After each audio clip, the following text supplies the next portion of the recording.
Hey you, and welcome to this video where I will help you out how to buy stocks on interactive brokers.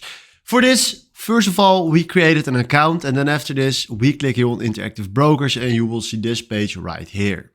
Then we go here to symbol and we search right there, for example, for Tesla. Then we click here on Tesla inclusive, click here on stock, and now you will see this page right here. What we're gonna do right now is quite simple because we click here on buy, and I want to move my camera a little bit. But now we can decide right here the quantity of shares that we want to buy. So let's do 1 share. You can also click right here on US dollars and then fill in the US dollars that you want to buy. So let's throw it back, 1 share is fine. Then select right here the order type. Then we can create right here a profit take order or a stop loss order. And after that we click on buy order, accept. And right now we just bought some nice Tesla right there.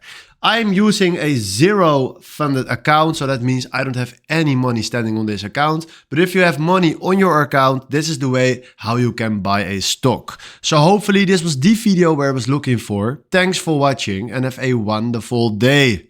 Ciao.